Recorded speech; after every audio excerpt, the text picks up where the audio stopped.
धन्य हो मोदी जी।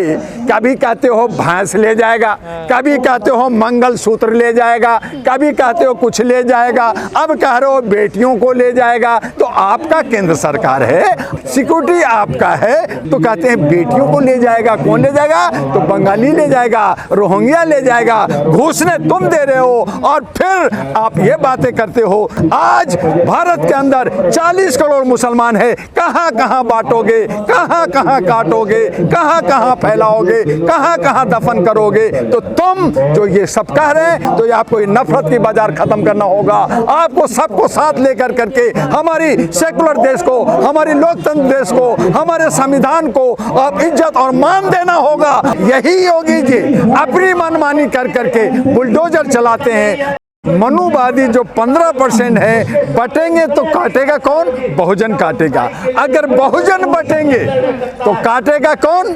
मनुवादी काटेंगे। तो ये काटने और बांटने की, ये मारने और मारने की, ये तानाशाह, हिटलर सा नजी और जो है ये जो है मनमानी है। और इस तरह की राजनीतिक लोकतंत्र के लिए हत्या है, लोकतंत्र का बर्बाद करने की है और संविधान को धत्ता बताने की है। यही योगी जी अपनी मनमानी कर करके बुलडोजर चलाते हैं, वहां पे जो है इनकाउंटर कराते हैं, सुप्रीम कोर्ट हस्तक्षेप करता है और वहां बुलडोजर रोका गया है, वहां पे इनकाउंटर रोका गया है। और इस तरह से बटोगे और कटोगे। कोई कह रहे हैं कि सबको समेटोगे, कोई कह रहा है कि सब मिलकर रहोगे तो जीतोगे। तो ये राजनीति का, ये सब वोट बैंक का ये सारा खेल चल रहा है। और ऐसी सूरत में जब उत्तर प्रदेश में भी उपचुनाव हो रहा है, महाराष्ट्र में और झारखंड में चुनाव हो रहा है, और चुनाव को मद्देनजर देखते हुए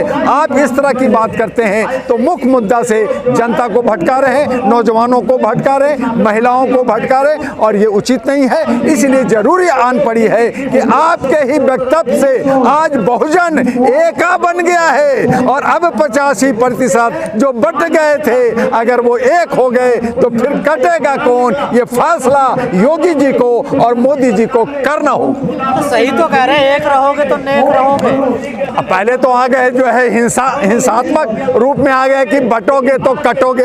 अब कह रहे हैं कि आप एक रहोगे तो इंसान बनोगे और आपका विकास होगा और आपका साथ होगा।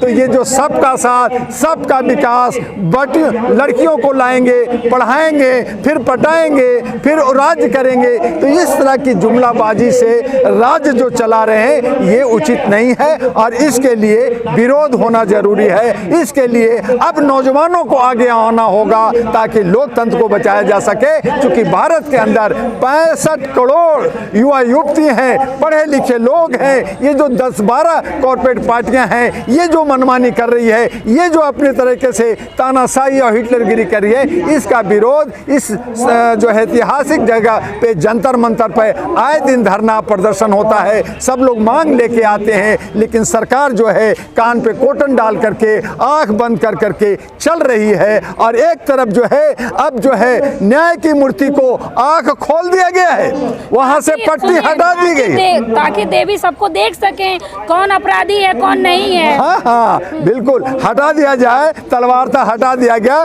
संगूर की छड़ी रख दी गई। तो आंख से देख तो रहे हैं, लेकिन कान से बहरे हो गए हैं। यानी हम देखेंगे लेकिन सुनेंगे नहीं, हम करेंगे वही जो हमारी मर्जी होगी। हम आप पे शोषण करेंगे, हम आपका दोहन करेंगे, हम आपको डराएंगे, हम आपको सताएंगे, हम आपको नौकरी नहीं देंगे, हम आपको शिक्षा नहीं देंगे, हम आपको स्वास्थ्य नहीं देंगे। हम देख रहे हैं सब ठीक है, सब हो रहा है। हम जो है अवार्ड लेंगे तो देखेंगे लेकिन सुनेंगे नहीं। तो अब आँख से अंधापन तो खत्म हो गया, लेकिन बहरापन चालू हो गया है। इसलिए सरकार अब बहरी हो गई है। लेकिन मोदी जी कह रहे हैं कि इनसे बेटियों को, माटी को, रोटी को खतरा है। देखिए कभी कहते हैं वही आदरणीय माननीय सम्माननीय जी, धन्य हो मोदी जी। कभी कहते हो भैंस ले जाएगा, कभी कहते हो मंगल सूत्र ले जाएगा, कभी कहते हो कुछ ले जाएगा, अब कह रहे हो बेटियों को ले जाएगा। तो आपका केंद्र सरकार है, मोदी है तो मुमकिन है है, केंद्र सरकार आपका है, सिक्योरिटी आपका है, पुलिस आपका है, आप एक्शन लो ना।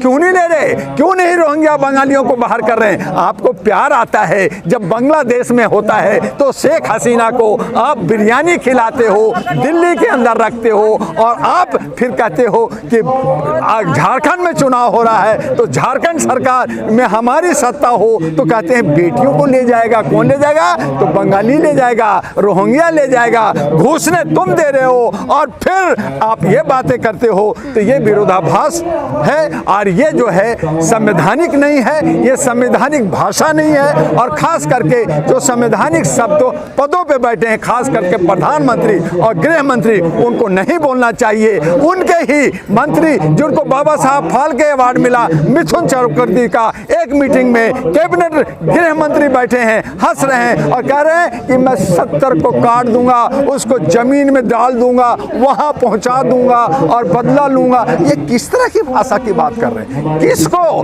तोड़ने की बात हो रही है? नफरत की बात हो रही है। आज भारत के अंदर 40 करोड़ मुसलमान है, कहां कहां बांटोगे, कहां कहां काटोगे, कहां कहां फैलाओगे, कहां कहां दफन करोगे? तो तुम जो ये सब कह रहे हैं, इस तरह से आज हमारा हिंदू जो बात जोड़ने की बात कर रहे हैं, बंटने की बात कर रहे हैं, ये आप बांट रहे हैं और हिंदुओं को ही आप मुश्किल में डाल रहे हैं। और हमारा समाज, हमारा देश असहिष्णुता और जो है इस तरह से बर्बाद हो रहा है। अब तो कुंभ मेला में भी कहा जा रहा है कि मुसलमान अपनी दुकान नहीं लगा पाएंगे।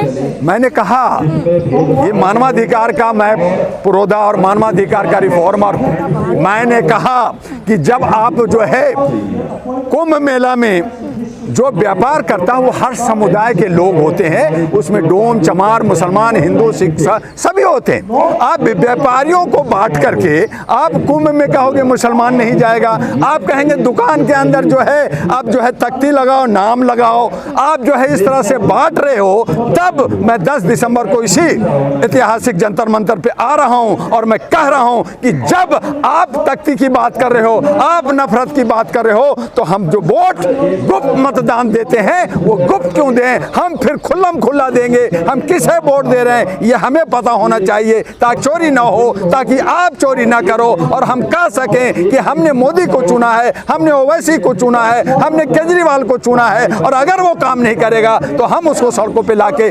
मारेंगे, पीटेंगे और उससे जवाब मांगेंगे। इसलिए 10 दिसंबर जो मानवाधिकार दिवस है, उस दिन ये आवाज उठेगी भारत के अंदर कि हम अब गुप्त मतदान नहीं बल्कि जो है खुल्लम खुल्ला मतदान का उपयोग करेंगे। और नहीं, अगर आप कहते हैं गुप्त मतदान, तो ये आपको ये नफरत की बाजार खत्म करना होगा।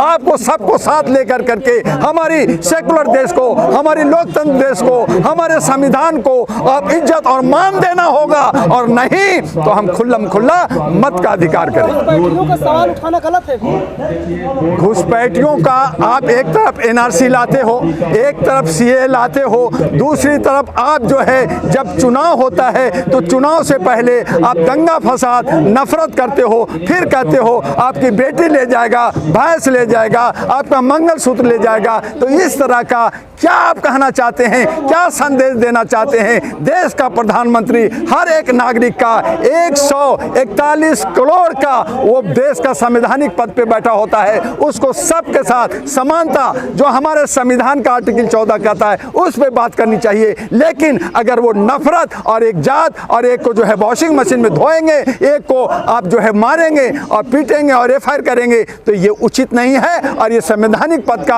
आप जो है हनन कर रहे हैं और आप मौलिक अधिकार का भी हनन कर रहे हैं। और ऐसी सूरत में जो भारत के कानून है उस पे अमित शाह, मोदी और ये तमाम ऐसे जो वक्तव्य देते हैं उन पे एफआईआर लॉन्च होना चाहिए और जेल जाना चाहिए।